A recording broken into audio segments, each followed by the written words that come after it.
Hi everybody. I wanted to hop on real quick and show you how to make a really quick salsa that you can make any time of the year and it only takes a few simple ingredients. Your main ingredient is going to be a can of diced tomatoes, so you don't even need fresh tomatoes. You're going to need a half a cup of fresh cilantro. You are going to leave the stems on. It's just a half a cup. If you don't like cilantro, I don't particularly care for it. You can even cut that back a little.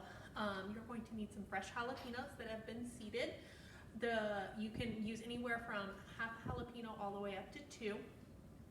A half an onion, a couple of fresh limes. Hopefully you don't throw them all on the floor like I just did. And 2 or 3 cloves of garlic. You'll also need a little bit of salt and some chili powder.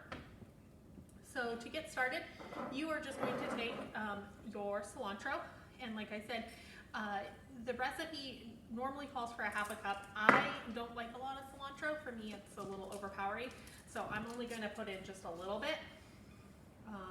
I like about 1/4 of a cup probably, so that's all I'm going to add into that bit. Then we, as a family, like our things very spicy. So I'm going to put in 2 whole jalapenos, but it's always best to start off with less, and because you can always add more, you can't take out once it's in there. After that, you are going to put in, let's go with onion next. Any onion will do. Purple onion is very pretty and is, of course, like your ideal. I didn't have purple onion on hand, so I am just using a yellow onion that I had in the drawer. You are just going to do a very rough cut on it. Your blender is going to do the vast majority of your cutting, so really it's just a very, very rough cut. This salsa is amazing to make for all age groups. It's actually a great kitchen recipe that teens and tweens can make by themselves because you don't have anything that you have to cook. But if you're a parent or a caregiver, it's a fun recipe that you can make with your littles because there isn't a hot dish or hot dishes going on.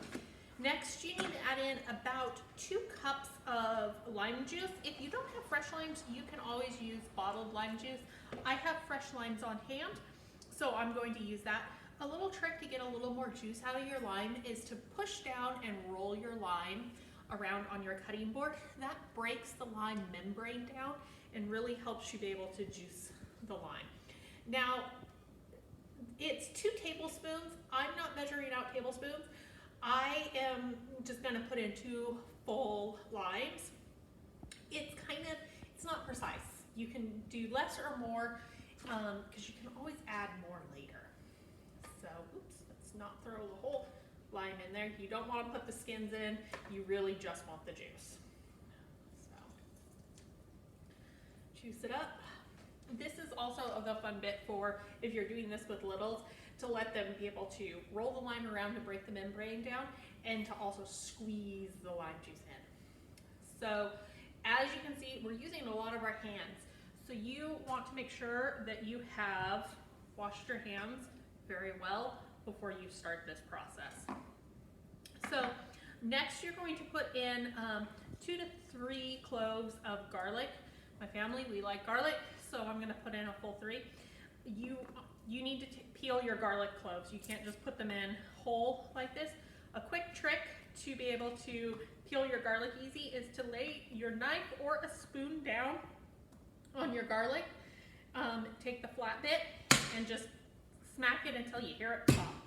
It's a pretty easy process and it helps you peel the garlic nice and quick so you can get the skin, that papery skin off, which is absolutely not okay. Well, you can eat it, but you don't want to eat it. It's gross. So make sure you peel off that skin before you pop it into the blender. Struggling here just a hair trying to get this off. My fingers are not wanting to cooperate. So, and I've got a little spot on this garlic head that's not so good. You can always just cut it off and throw that bit away. You don't have to throw your whole head away, your whole these 2 small ones. Perfect. That one peeled all by itself by just hitting it. Okay, and then next what you're going to do is you are going to take your can of tomatoes. You need to drain about 2 tablespoons or a tablespoon of juice out of it. And I always like to tell you guys, reserve the juice that you drain, because sometimes you get your salsas too thick, or whatever you're making will get too thick. You can always add this juice back in, but if you've got rid of it, you can't add it back in. So just drain it off into a cup, set it to the side, and then empty your tomatoes right over the top. Your final 2 ingredients are going to be your salt. You need 1 teaspoon of salt. I'm just using Himalayan coarse ground. Any salt will work, but that's what I had on hand. And then you want 2 tablespoons of chili powder. Make these heaping. You don't need to round these off. So that is all you need in there. So all of that obviously went into a blender. Next thing you're going to do, make sure you put the lid on. Do not start a blender without the lid on.